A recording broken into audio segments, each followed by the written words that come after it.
Olá pessoal, tudo bem? A gente está começando aqui mais um vídeo do canal e hoje a gente está aqui com o nosso amigo Tom, que a gente vai bater um papo sobre física, né, Tom? Física. Então tá bom, acompanha aí. Não esquece de curtir o vídeo, deixe seu comentário e compartilha com todos os seus amigos. Não esquece também de se inscrever no canal e ativar o sininho para receber as notificações dos próximos vídeos. E segue a gente também lá no Instagram, @canalsedimentos. Pessoal, eu tô aqui com o Tom.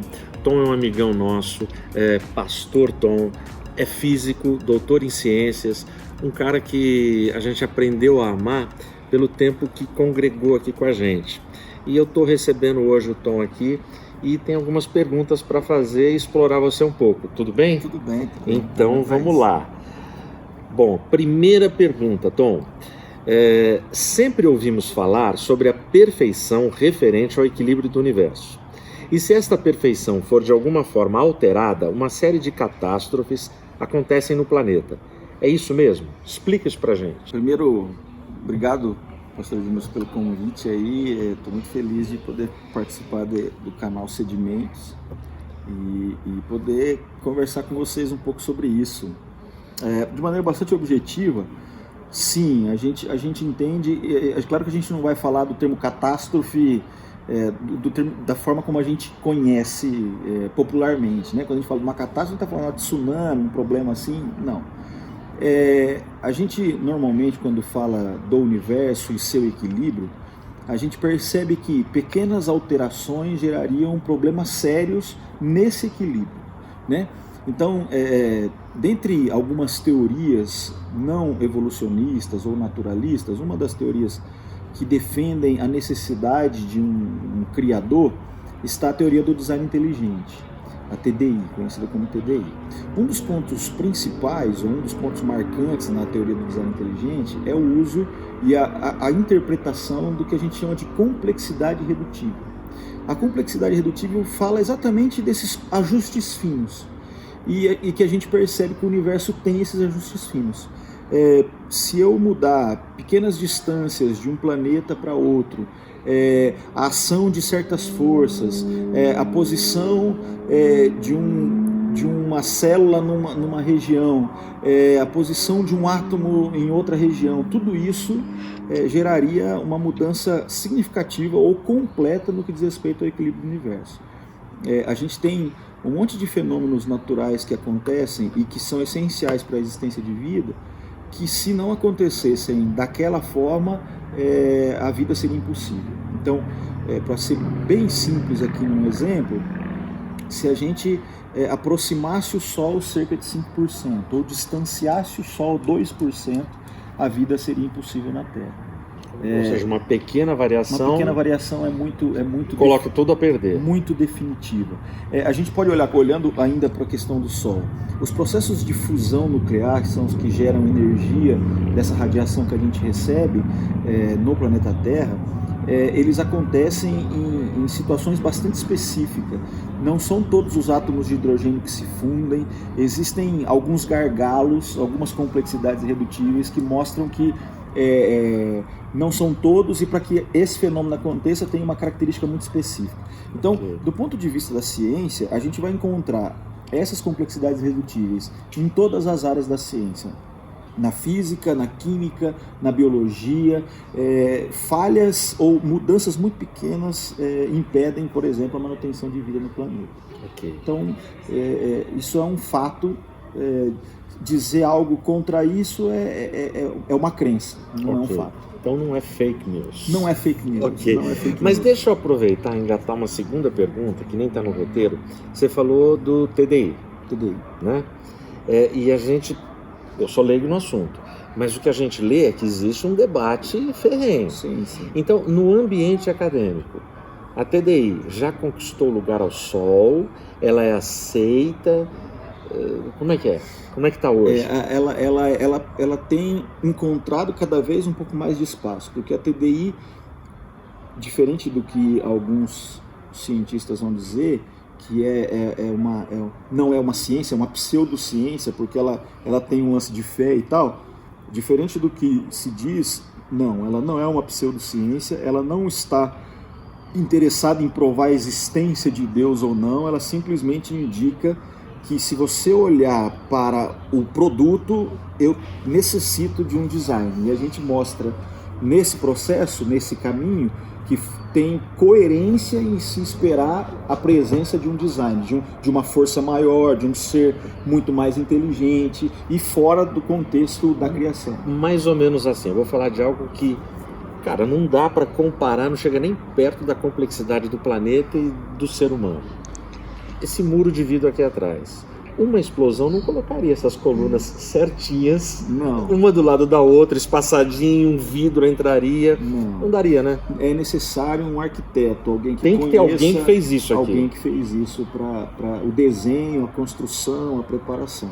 É claro que a gente entende que o processo de existência das coisas, elas não são tão banais quanto a ideia assim, não, explodiu, como se eu fizesse um ferro velho explodir e surge um foguete. Não, a gente não pode banalizar dessa forma, dizendo que isso é a teoria, por exemplo, evolucionista ou naturalista. Não é a ideia. Mas a ideia central é que a gente entende na construção que se há essa característica, existe um propósito para essa característica. Se existe essa outra característica, também existe um propósito. Nesse processo todo, é necessário o transporte de informação. Informação não surge do nada, informação é transmitida. E se ela é transmitida, a gente precisa entender quem foi que transmitiu. Como ela foi transmitida, enfim. Legal. Em física quântica, nos filmes e ficções, ouvimos muito sobre multiverso e a existência de universos paralelos. Isso é possível ou é só argumentos curiosos para bons roteiros de ficção? Bem, a física quântica ela tem um monte de... Ela avança para conceitos que são muitas vezes entendidos ou vistos em filmes de ficção. Mas, apesar de muitos fenômenos não serem experimentados, provados experimentalmente, eles são provados matematicamente. Então, isso é um ponto importante. A questão dos multiversos, ela não é uma questão inserida da física quântica. Na verdade, olhando para aquilo que eu respondi na primeira pergunta sobre as complexidades, quando você olha para a ideia de multiversos, você parte não de uma ideia da física quântica, mas de uma ideia antrópica, Como quer dizer, uma ideia que surge pelo próprio homem com o objetivo de explicar o próprio homem. E o que são os argumentos antrópicos? Os argumentos antrópicos, em um dos argumentos antrópicos, a fala é a seguinte: olha, se a gente conhece esse universo que temos aqui, e a gente percebe a complexidade, os detalhes, que pequenas variações fariam com que o universo não existisse, ou mais, se é esse universo só que temos, seria impossível a coisa acontecer espontaneamente ou naturalmente. Como que você resolve esse problema? Ou melhor, trazendo para uma linguagem matemática, qual é a probabilidade desse fenômeno acontecer espontaneamente? A probabilidade, se a gente considerar um único universo, ela é zero. Então, quando a gente fala de probabilidade, nossa probabilidade sempre será entre 0 e 1. Então, a 1 é a máxima, 0 é nenhuma. Quando você tem um único universo, a probabilidade é 0. Como você aumenta a probabilidade? Criando, antropicamente, milhares ou infinitos universos. Quanto mais universos eu tenho, maior a possibilidade do que eu leio nesse universo ser uma realidade. Então, como que eu faço tender a 1 essa probabilidade?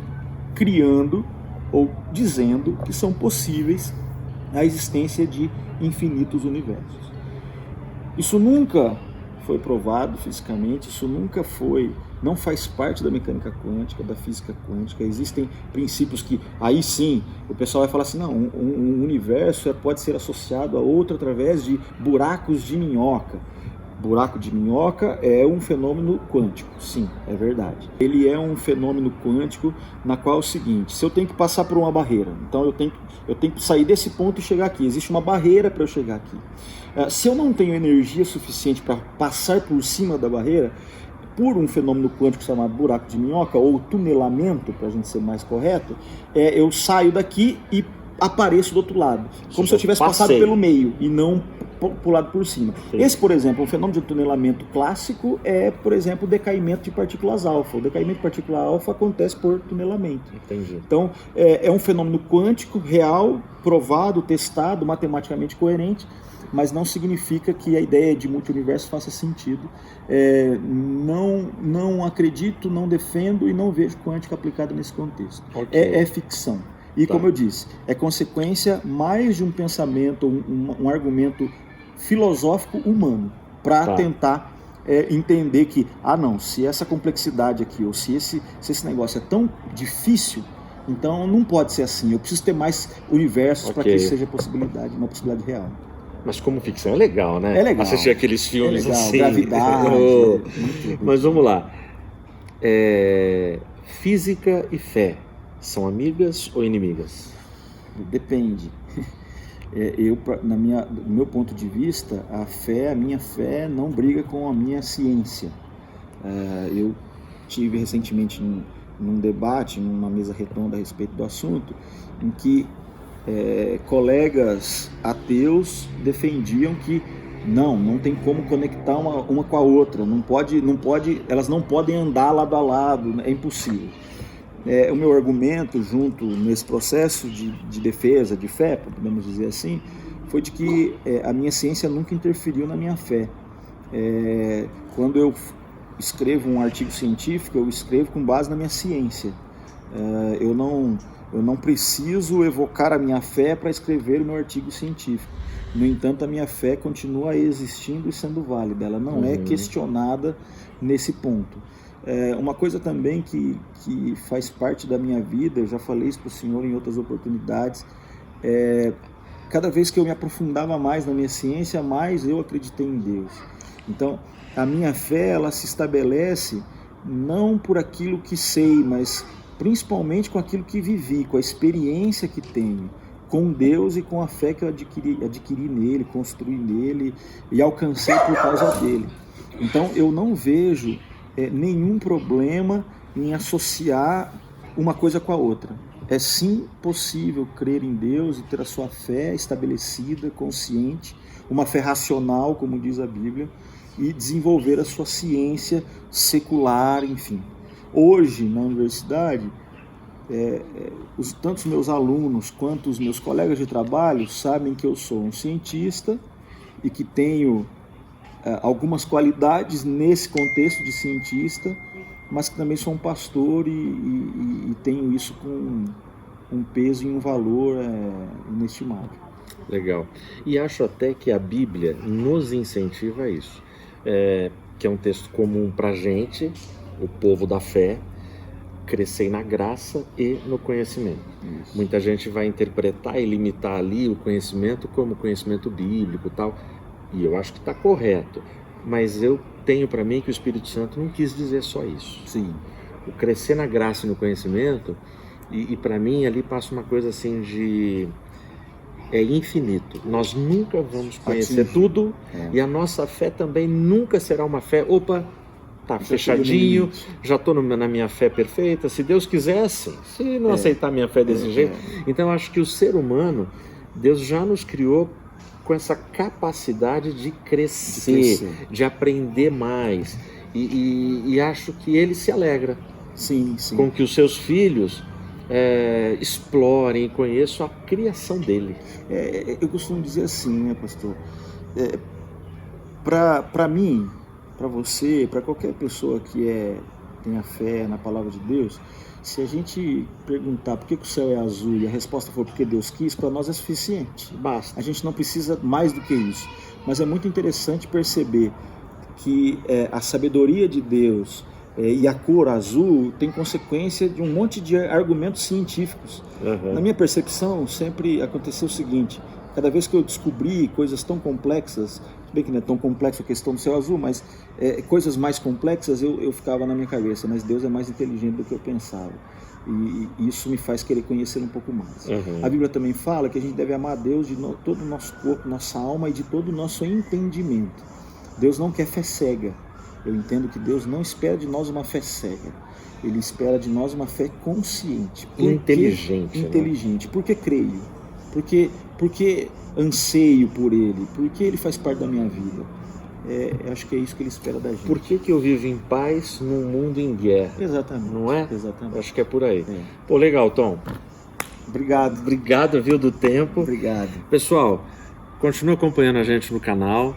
Espero que você tenha tirado proveito aí desse papo. Se quiser saber mais alguma coisa, manda mensagem pro canal que eu mando a pergunta pro Tom.